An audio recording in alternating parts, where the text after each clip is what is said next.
Hi guys, Mark's here, Everything Tenere.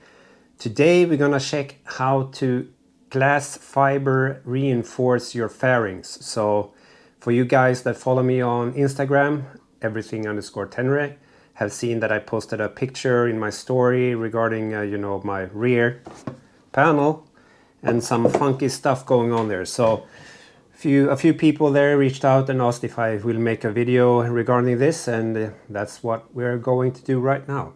So my idea around all this is that I have soft luggage.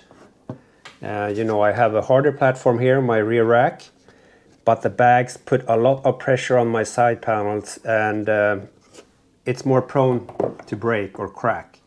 And even if you want to strengthen your front side fairings or any other part of your bike, you can use this method, which doesn't require a mold or anything like that. So it's fairly easy. Just don't do it indoors or in your kitchen as I did the first time, because it stinks. So I will show you how the first little try went. This was the very first time I ever done this, so it's not the best job, but it does it, it works, so to say. So here you can see my rear fairing. If I turn it around, and I have my face here, my head here, this side is actually reinforced with glass fiber. I don't know if you can see it, but I will have a closer up shot for it. This side here, I have sandpaper down, so I removed all the paint, so it's bare plastic here, and then I cleaned it with acetone. And this is just because you want the bond or the liquid here I will show you to really get glued there or attached to it, so you will have a 100% secure bond, right? There are different products out there. I bought this at my local Biltema store. So this is a polyester, like epoxy kind of deal, or resin, and then you have a hardener. So you need to mix this in exact amounts, and it depends a little bit of the temperature as well, because depending on the temperature, it will harden quicker or slower. Then you might have a different amount of hardener in it, because you don't want it to harden too quick, or never to harden, so to speak. So this is a 2-component mix, and you will apply everything with a brush. This is a bit too big brush. The one I used before, I can just tell you that don't buy expensive brushes, buy cheap brushes, because it will be like one use then throw away, because the epoxy, the only way to really clean your brush or any tools that you work with this stuff is with using acetone. So is it called acetone in English? I don't know. Acetone in Swedish, that's what I know. So you need to really be careful. Don't spill it on your table, have everything covered. I will do this side, and you will join me in the garage. I will do this side, then I will bring this into my little shed out here, which I actually have turned on the heater in, so I can have it harden in there and not indoors, because my kids will go nuts, because it's really strong, right? Another thing that is good to have if you make larger surfaces or flat surfaces, it's like a roller with like nails on it. That's just to get all the air out underneath the glass fiber, and also push this resin and things out as well. I haven't used that because it's really small surfaces, and you can see that I managed to get an air bubble here in one of the creases of the fairings. I will try not to get that on this side.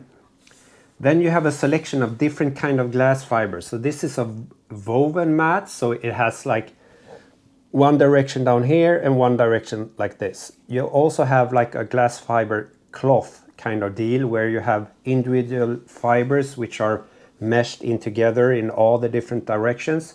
That is actually stronger than this woven mat, right?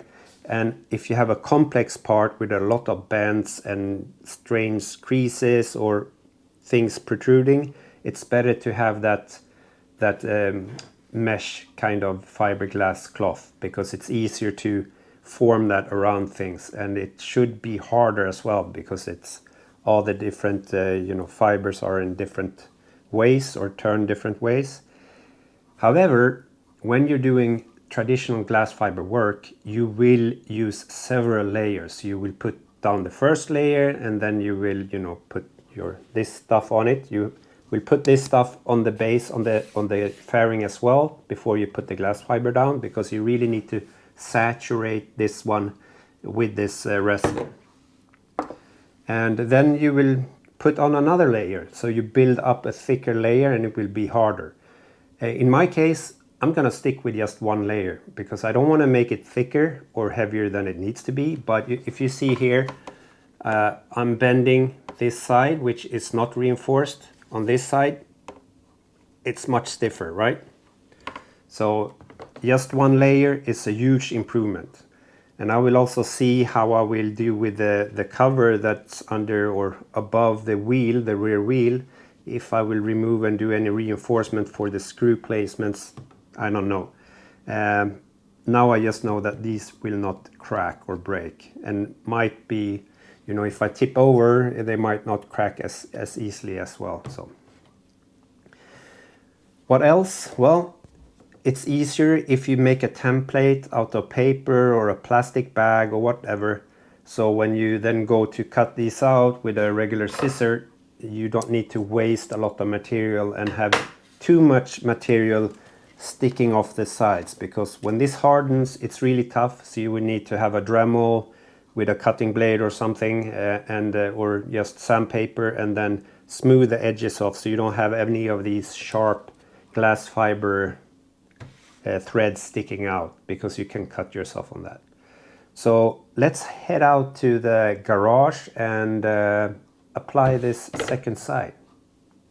Boys and girls, we're in the garage, and as you can see, I already done this side. And guess what?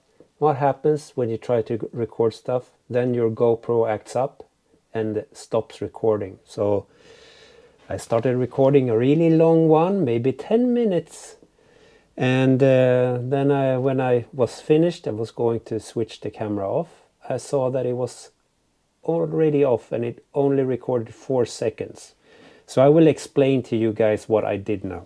So first of all, we have my little resin here, and we have a hardener. I already show you guys that. I have my little brush here, and I have a little container. You can use like a Coke bottle or a 2-liter Coke bottle, a PET bottle. Cut off the, so you have the bottom one like a cup, so you can dispose of it. I put 50 milliliters of resin in this one, because last time I put 100 milliliter resin, and it was way too much for this little, part. So I put 50 milliliter of resin in this one, and I put 1 milliliter of hardener in it. And I have these measuring cups. It's a half deciliter, and then it's a 1 milliliter measuring cup. So it was easy. Then I just mix it around a bit. So it's pretty cold out here, maybe 10 degrees. So you're supposed to have at least 14. So I will bring this into my shed so it, can harden off, or you burn off, or whatever, you get hardened and then not sticky. What I do then, before I apply anything on the surface, as I told you before, you need to sandpaper or wet sand the surface to get it clean, so you are down to bare plastic. Then you need to wipe it off with acetone, or whatever it's called in English, so you have a really clean surface. Then I will brush it with this resin mixture on the plastic first, on all the places that I'm gonna put this glass fiber mat on, right? When I've done that over the complete area, then I will place my my fiberglass mat on here that I already pre-cut, and then I will start to apply this again, and then I will, use more of a tapping motion to put it down. You can stroke it with a brush as well. Now this was the woven mat, so it doesn't come apart. But if you have that mesh mat instead, if you stroke it, it's easy, you know, the fibers will separate. So you will, you know, apply the resin like this in a tapping motion, and at the same time when you do that, you will put pressure on, move all the air bubbles that's underneath out, and the excess resin in, you know, these spots, right? You can get into the corners. And if you have this glass fiber special roller, I checked the store, they had one, but it was too wide. I would need a really small roller that you can roll on top of this. So you will, you know, squeeze out any excess, you know, resin, and also get all the air bubbles out. So if you have a complex part, as I said before, it's a lot of bends and strange shapes, then that mesh is much easier to apply because it will conform around those parts, right? When this mat get wet as well, it will spread out and, you know, stretch out a bit as well, so it will, you know, get around this corner even if it's, you know, otherwise would have made a big mess. And then just make sure that you don't have any air bubbles, especially in the creases of the plastic or the bends. And just use a tapping motion. You put resin everywhere. You will see when you have dry spots, because this glass fiber will be a bit translucent, so you can see through it. So I can see that everything looks fine because I can see the black that is behind, you know, on the plastic. And I've been thinking maybe I should start making some other glass fiber parts for my bike. So for example, my speedo holder, maybe I could make that out of glass fiber somehow. Then I will make a mold. And you could do that out of wood or a special, you know, not special, but like styrofoam, like packing material. And they put clinch film around it, and then really good high quality packing tape, because that will act like a release agent almost. You know, the plastic, the shiny plastic on it, it's slippery.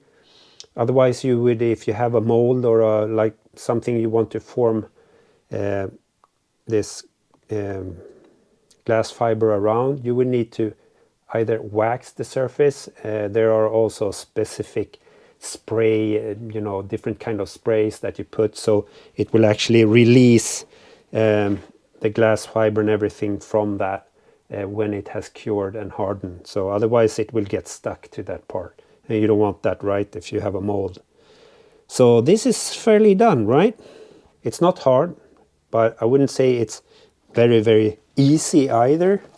And if I want to put more glass fiber on this one, I would just have another glass fiber, you know, piece here, put it on now before it's dried, and then I put more resin on top of that. Do the same procedure. So that's how you build up or build your, you know, your glass fiber structure, right? You put many layers on it. And if you have a mat like mine, and you have structure, put it structured like that, you know, the woven, you know, directions. The next time you will, you know, tilt it 45 degrees so you have the structure in the other way, so you have maximum strength, right? So that's about it. So I hope that you guys enjoy this, even if I totally messed up this little video due to my GoPro being all funky. But I'm sure you understand or understood it anyways, even if I just showed you the after picture and not in the making, so to say. But it was easy. So take care, guys. Stay safe and, you know, have a blast. Cheerios. Bye-bye.